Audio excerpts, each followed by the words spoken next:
de la dependencia de economías locales y regionales de una estrategia extractivista. Es como salir ya, ahora, por varias razones.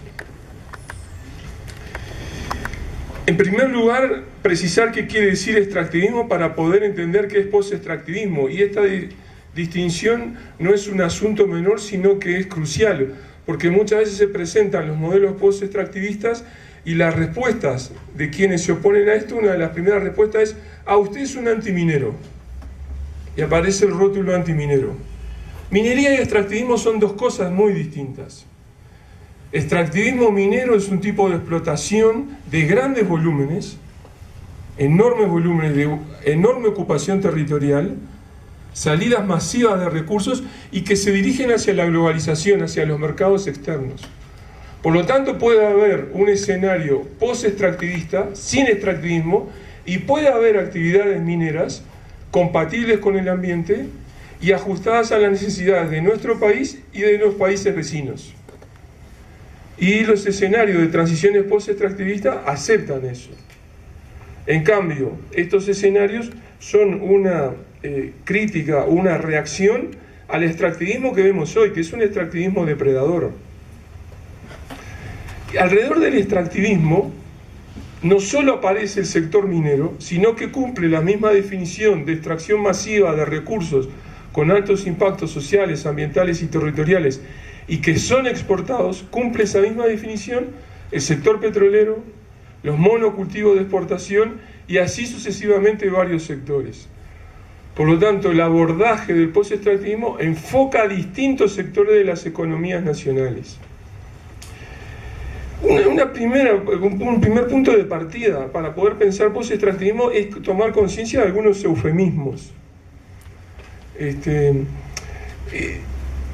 Buena parte de la mega explotación minera, sobre todo las mega minerías a cielo abierto, son verdaderas amputaciones ecológicas. Y eso hay que sostenerlo y decirlo con todas las letras. No son pequeñas extracciones como ocurrían en el siglo XIX, a principios del siglo XX, no.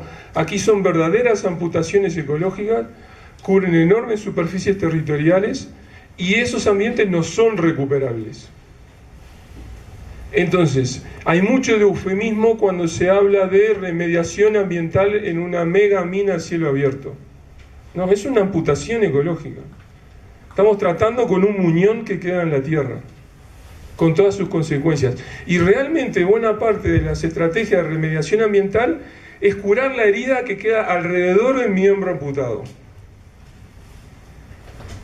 Eso, por supuesto, es inaceptable para muchas personas, empezando por las comunidades locales que viven en esa zona.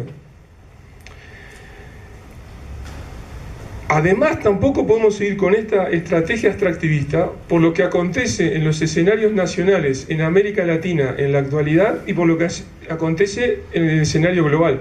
Les quiero poner 3 o 4 titulares para que vean la gravedad de la situación en la que estamos lidiando. Escenarios regionales. Del escenario regional voy a destacar el caso de la corrupción vinculada a los sectores extractivos, que estalló precisamente por los casos alrededor de Petrobras, la gran corporación petrolera mixta estatal privada brasileña. A partir de ese caso en Claves comenzamos a investigar para cada sector extractivo, minero, petrolero y de agrocultivos, si existían antecedentes de corrupción comprobada en cada uno de los países de América del Sur. ¿Qué creen que pasó? Encontramos antecedentes en todos los países y en los 3 sectores. Incluso Uruguay, que tiene los más bajos niveles de corrupción en la región, tiene ahora en investigación casos de corrupción o ilegalidades vinculadas a la empresa estatal petrolera. Hay denuncias de los manejos del gran proyecto minero de hierro que intentó hacer la administración pasada. Entonces hemos encontrado a nivel regional que en todos los casos la corrupción está íntimamente ligada a los extractivismos. Un tema nuestro, latinoamericano. Y el tema global. El tema global tiene que ver con la caída de los precios de las materias primas, la caída de sus valores en los mercados internacionales y el descenso de la demanda de varios de nuestros compradores de esas materias primas. Por lo tanto, aquella época de la bonanza que alentaba el crecimiento del extractivismo y que generaba ciertos efectos de derrame de dineros que en algo iban a parar a las comunidades, a las ciudades, a las regiones, se está agotando. Eso tiene otro impacto que hace la situación aún más complicada. Hay menos dinero para hacer compensación económica alrededor de los extractivismos. La estrategia que han hecho algunos gobiernos, especialmente los gobiernos progresistas, de apelar a la compensación económica, yo te contamino, pero te pago, te doy directamente una compensación, ahora tiene un margen mucho menor porque hay una caída de rentabilidad de varios de estos emprendimientos. Y lo que me impacta, llegado a esta altura del año, a octubre del 2015, es que todo esto se los dijimos en los últimos años. Les dijimos, van a caer los precios de las materias primas, la bonanza se va a acabar. Les dijimos, los extractivismos están asociados a violencia y corrupción. Les dijimos, tienen que comenzar a buscar alternativas no extractivistas, porque cuando se acabe la bonanza no van a saber qué hacer. No nos hicieron caso. Y la situación es más grave. Esto que ha contado Hugo Cabieses, muy gentilmente, la situación de Bolivia, fue muy benévolo porque es peor de lo que cuenta Hugo. Y se los muestro como ejemplo de lo que sucede. Como el gobierno boliviano combatió duramente a las semillas de cambios para buscar alternativas extractivistas, el gobierno no dispone de alternativas. Entonces su única salida es ser más extractivista, acentuar el extractivismo, ser hiperextractivista. Entonces ha apelado a los decretos que liberan el ingreso de las petroleras a las áreas protegidas y los territorios indígenas, anuló los mecanismos de consulta e información a las comunidades indígenas, inició procesos de represión contra comunidades indígenas guaraní que se oponían a la entrada de maquinaria de las petroleras, hace un mes y medio atrás, y una de sus últimas medidas es aprobar un paquete de subsidios a la explotación petrolera de 3.556 millones de dólares. Les digo la frase para que la absorban lentamente. 3.556 millones de dólares de subsidio. Esto quiere decir que el gobierno tiene dinero y en vez de utilizar los dineros para alternativas de salida al extractivismo, lo utiliza para profundizar el extractivismo ante la caída de los precios del crudo en los mercados internacionales, construyendo así subsidios perversos. Me parece importante avanzar un poquito más con el caso del petróleo, que no es el centro del debate en Cajamarca, pero tiene muchos parecidos con el tema minero y ustedes sabrán hacer las reflexiones, las analogías, las diferencias. Siguiendo con este tema del petróleo que ocurre en Bolivia, situación similar que ocurre en Ecuador, en Argentina, con la explotación de fracking. Por otro lado, toda la información científica disponible indica que si nosotros queremos detener el cambio climático, por lo menos el 80% de las reservas petroleras del planeta no se pueden quemar. No se pueden sacar de la tierra y no pueden ser quemadas con combustibles. Si ustedes las sacan y las queman, eso nos va a llevar a altos niveles de cambio climático. Y eso va a afectar rápidamente a varias regiones andinas, sobre todo algunas regiones de la Amazonía. Son los más vulnerables pueblos indígenas y comunidades campesinas por esta variabilidad. Y además son doblemente vulnerables porque parte de ese petróleo se quiere extraer de zonas donde ellos viven. Pero además esta información científica indica y nos exige que si nosotros queremos atacar el cambio climático, no podemos seguir sacando petróleo. Tenemos que pensar economías postpetroleras, que es una variedad de las salidas al extractivismo. Y entonces tenemos urgencias, como ven, por lo global, por lo local, por lo continental, para avanzar en esto. Hay también una urgencia que obliga a pensar en los post-extractivismos por algo muy importante que dijo Raúl Teco al inicio de esta mesa, que es las vinculaciones de extractivismos y democracia. En todos los países estamos observando, incluido Uruguay, que hay recorte de los mecanismos democráticos para hacer viables los extractivismos. ¿Por qué? Porque estos emprendimientos de extractivismo, por ejemplo, megaminería, petróleo en áreas naturales, etc., son usualmente rechazados por la población. Por lo tanto, los gobiernos y las empresas tienen que buscar algún mecanismo de imposición sobre las poblaciones locales para poderlo llevar adelante. Este tipo de extractivismo solo es posible si se recortan algunos mecanismos democráticos. Y ahí los ejemplos van desde los manejos que se han hecho a los sistemas de consulta previa y resguardo de los pueblos indígenas en el caso de Ecuador, a por ejemplo los departamentos en Uruguay que hicieron consultas departamentales para declararse zonas libres de megaminería y fueron invalidadas por el propio gobierno de Mujica. Entonces de nuevo tienen todos los ejemplos de todo el espectro político actuando en consonancia en este sentido. Todo esto hace necesario que si queremos recuperar un fuerte tejido democrático, eso también nos obliga a ser post-extractivistas. Entonces, después de todas estas razones, que espero haberlos convencido, o por lo menos dejarle la duda a los más escépticos de la necesidad del post-extractivismo, ¿qué quiere decir esto? ¿Qué cosas prácticas podemos decir de que se están explorando en los países vecinos? Primero es que el post-extractivismo implica una actitud.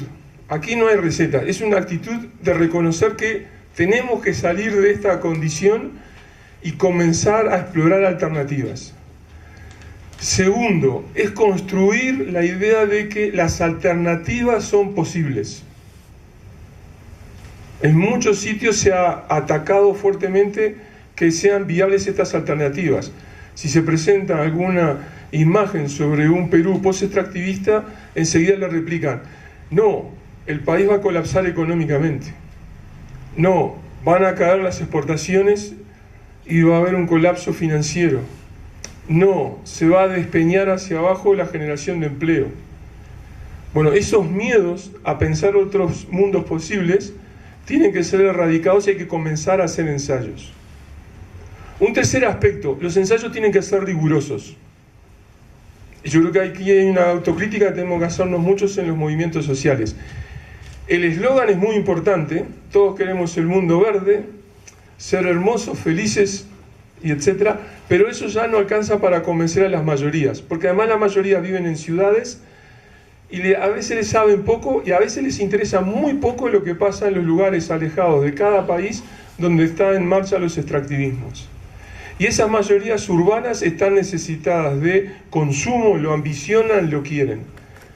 Entonces la discusión del extractivismo necesita rigurosidad de modelos y de datos duros. Hay que hacer escenarios, esos escenarios tienen que ser entendibles por la gente y tienen que ser rigurosos y fuertes en sus contenidos y en sus proyecciones. ¿Cuáles son los grandes temas que estamos explorando? El primero tiene que ver con pensar los post-extractivismo como un paquete de transiciones, un camino de transiciones.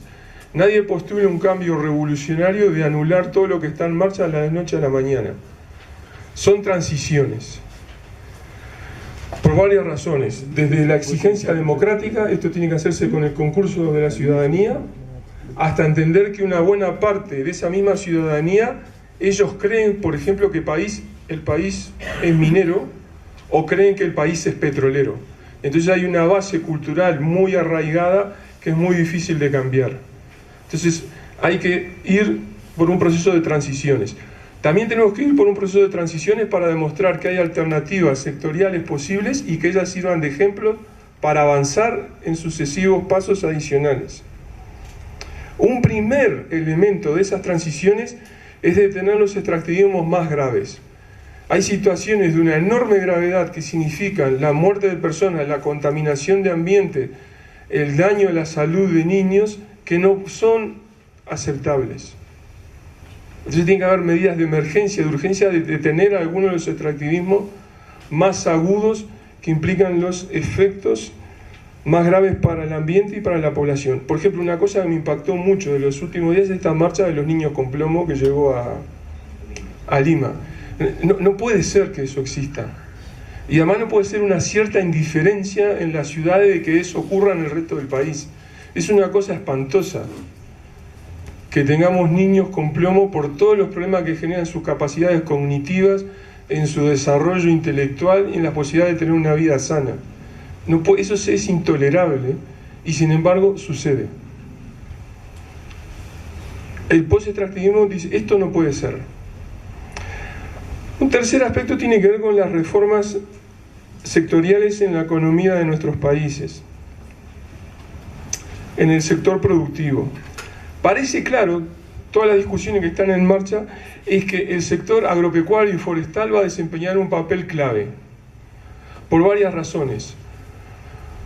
Primero, porque tenemos ahora conocimientos, saberes, tantos conocimientos y saberes que vienen de atrás, que vienen del saber ancestral andino, como conocimientos nuevos de la aplicación de estrategias orgánicas, agroecológicas, de bajo impacto, etcétera, que permitirían desarrollar una agropecuaria más orgánica, menos dependiente de los hidrocarburos y de la maquinaria.